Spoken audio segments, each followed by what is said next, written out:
Beauty pageants often paint a picture of glamour, grace, and empowerment, but behind the curtains, the lights fade, and what remains can be disturbingly different from the fantasy. Today, we're uncovering the shocking revelations made by Rachel Gupta, an Indian beauty queen who recently walked away from one of the world's biggest pageants, Miss Grand International 2024, after winning it. But why would someone give up a global title and return their crown just months after being celebrated on stage? What Rachel revealed after stepping down isn't just scandalous. It's a damning insight into a system that allegedly treats women like commodities and silences those who speak up. Let's break it down. Rachel Gupta became a national icon when she won Miss Grand International in 2024, making her the first Indian to take home that title. For many, it was a proud moment. For Rachel, it was meant to be a dream come true. But just weeks ago, she shocked everyone by announcing her decision to resign and give back her crown. Soon after,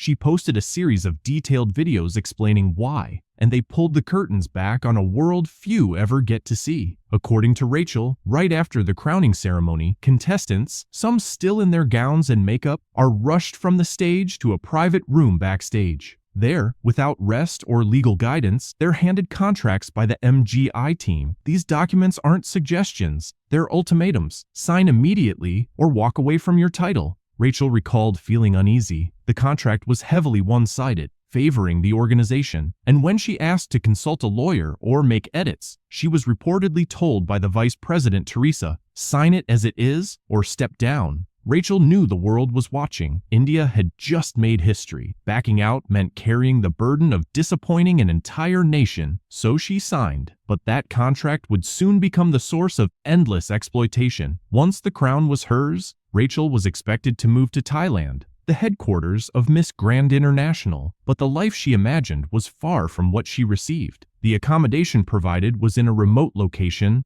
lacked basic safety, and Rachel even reported her personal money being stolen from that house. Worse, when she reported it, she says she was met with a cold, dismissive attitude by Teresa, who allegedly blamed Rachel for the incident and refused to take action. In meetings with the MGI leadership, Rachel says she was physically poked, prodded, and told to lose fat in specific areas. These weren't friendly suggestions. They were invasive, humiliating comments made in professional settings. She was treated like a product, not a person. This is not the first time such behavior has been linked to the organization. Past contestants have quietly echoed similar experiences, but were too afraid to speak up. Rachel's decision to walk away gave them the courage to resurface. Let's talk about the people running Miss Grand International. The founder, Nawat and Rachel, and the current VP, Teresa Chivasut, have a history of controversial public behavior. In past interviews, they've been caught mocking contestants, making derogatory remarks about certain nationalities, including India, and justifying questionable decisions with arrogance. In one clip resurfacing now, Nawat made a bizarre and offensive comment about Indian hygiene. In another, Teresa publicly body-shamed a previous winner, calling her a liar after she reported being sexually harassed during an overseas event organized by MGI. Instead of supporting the victim, Teresa allegedly confronted the accused hotel manager, asked him if he did it, and when he denied it, she simply believed him. Rachel also revealed that winners are required to promote low-quality products on platforms like TikTok, chili sauce, weight loss teas, random skincare.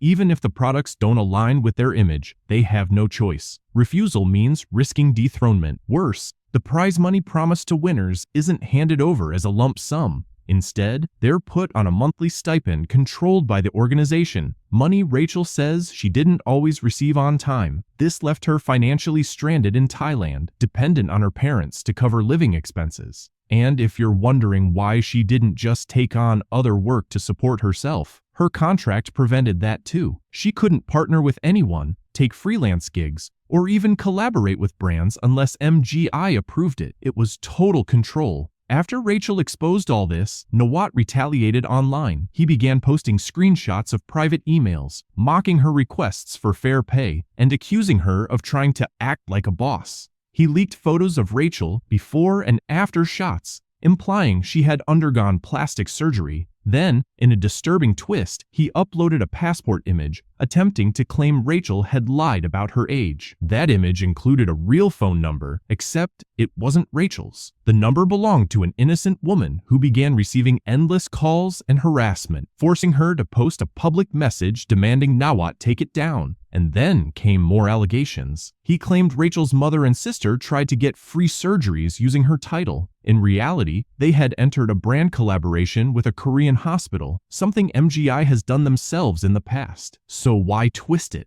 Rachel's courage in stepping down wasn't just about her own dignity. It was a warning to anyone hoping to participate in these global pageants. The beauty industry often hides behind glitter and smiles. But if participants are being silenced, controlled, and shamed, then it's no longer about empowerment. It's about exploitation. And the way MGI leaders have handled criticism by attacking, leaking personal data, and shaming women publicly says more than any statement ever could. Rachel Gupta's exit from Miss Grand International isn't a fall from grace. It's a bold act of rebellion against a toxic system. She's using her voice not just for herself, but for the many others who have been pressured into silence. The crown may be shiny, but when it comes with contracts, control, and cruelty, it loses all meaning. So next time you see a sparkling stage or a perfect photo op, ask yourself, what's really happening behind the scenes? And if someone like Rachel can walk away from the global spotlight to tell the truth, maybe it's time we start listening. Let us know your thoughts in the comments below.